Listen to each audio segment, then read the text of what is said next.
লেখাপড়া করার তীব্র বাসনা থাকলেও ছুঁতে পারছেন না পাশের টেবিলে সাজানো বইগুলো। স্বপ্ন ছিল শিক্ষার আলোয় নিজেকে আলোকিত করবেন, কিন্তু ভাগ্যের নির্মম পরিহাসে তার নিজের জীবনেই নেমে এসেছে অন্ধকার। ওর মন সাথে লেখাপড়া করবার, ও এবার ক্লাস 10 পড়েছে। ওর লেখাপড়া খুব সুন্দর, ওর স্কুল যাওয়ার খুব আগ্রহী আছে। স্বপ্ন ছিল লেখাপড়া করে অনেক বড় হয়ে অসহায় বাবার পাশে দাঁড়াবেন, কিন্তু তাকেই এখন বিছানায় শুয়ে প্রতিনিয়ত গুনতে হচ্ছে মৃত্যুর ক্ষণ।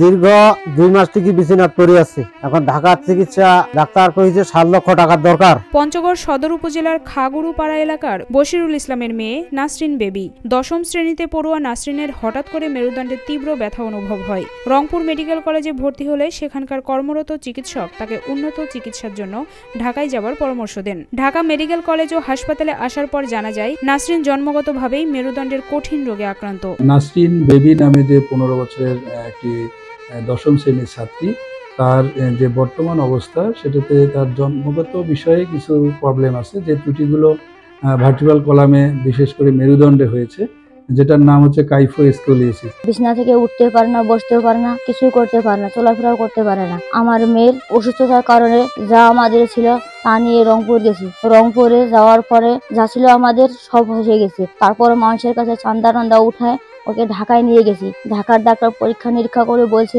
যে আমার মেয়ের অপারেশন করতে হবে, 7 লক্ষ টাকার প্রয়োজন। আমরা তো দিন মজুর করে খাই, এত টাকা কিভাবে রোজগার করে আমার মেয়ের সুস্থতা করব? নাসরিনের মেরুদণ্ডে অস্বাভাবিক বক্রতা রয়েছে, দ্রুত চিকিৎসা নেওয়ার পরামর্শ দেন চিকিৎসক। যেখানে বুকের অংশে এবং অন্যান্য অংশে মেরুদণ্ডের পার্শ্ববর্তী বাঁকা এবং সামনের দিকে বাঁকা, এই দুটার সমন্বয়ে এই রোগটা হয়েছে।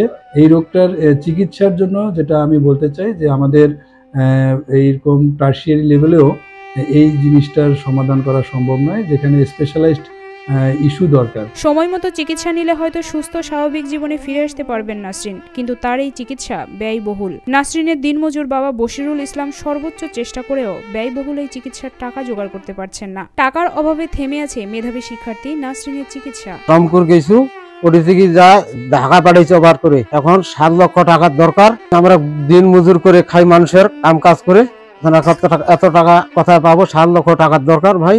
এখন কেউ যদি দয়ালু ব্যক্তি দয়া করে টাকা দেন তো উপকার। এত টাকা কিভাবে রোজগার করে আমার মেয়ের সুস্থতা করব? যদি আপনারা কেউ আমাদেরকে দয়া করেন, সহযোগিতা করেন, তাহলে হয়তো আমার মেয়ের আগের মতো সুস্থ হয়ে যেতে পারে।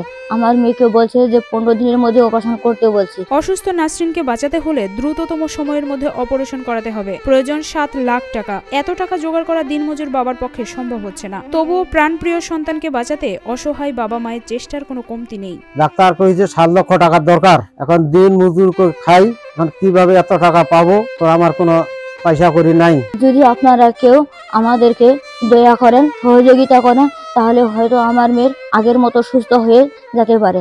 আমার মেয়েকে বলছে যে 15 দিনের মধ্যে অপারেশন করতে বলছি। নাসরিনের চোখের জল গড়িয়ে পড়ছে বিছানায়। দিন দিন কথা বলার শক্তি যেন হারিয়ে যাচ্ছে। নাসরিনের চোখে মুখে এখন শুধু বাঁচার আকুতি। অন্যান্য সমবয়সী কিশোরীদের মতো নাসরিনও চাই হেসে খেলে সুস্থ স্বাভাবিক জীবন কাটাতে। লেখাপড়া করে প্রতিষ্ঠিত হয়ে পরিবারের দুঃখ ঘুচানোর স্বপ্ন যেন ফিকে হয়ে আসছে। আমি ক্লাস 10-এ পড়ি। আমার স্কুলে যাওয়ার খুব ইচ্ছা। আমি প্রতিনিয়ত স্কুলে যাই, খুব সুন্দর পড়ালেখা করি, কিন্তু কি করব, এখন আর উঠতে পারি না, নড়াচড়াও করতে পারি না।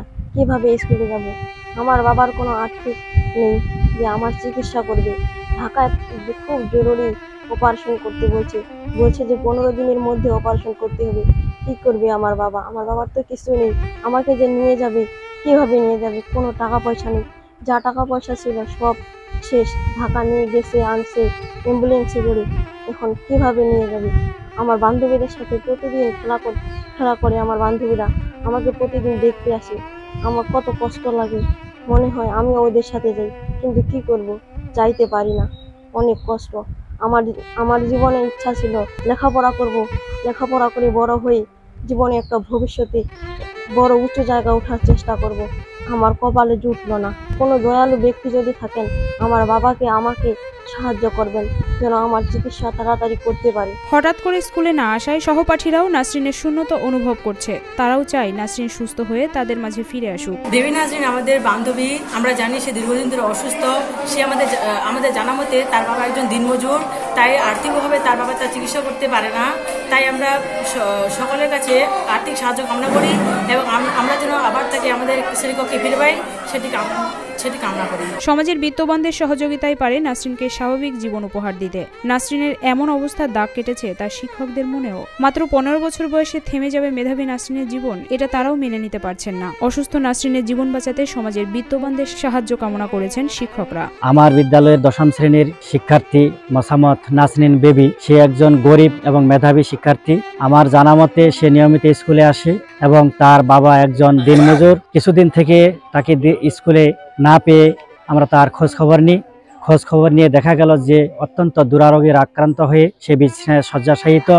আমি যতটুকু জানি সে ঢাকা হসপিটালে চিকিৎসার জন্য গিয়েছে, কিন্তু অর্থের অভাবে সে চিকিৎসা না নিতে পেরে আবার ঢাকা থেকে ফেরত এসে বর্তমানে বাসায় শয্যাশায়িত অবস্থায় আছে।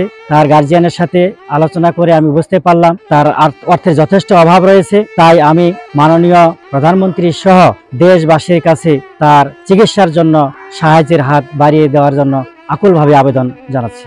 এখানে আমাদের এই ক্লাস 10-এ একটা মেয়ে, মেধাবী মেয়ে, পড়ালেখা করতো। মেয়েটার হঠাৎ করে অসুস্থ, তার পরিবারে খুব একদম প্রত্যন্ত গরিব, দিনমজুর দিয়ে খায়।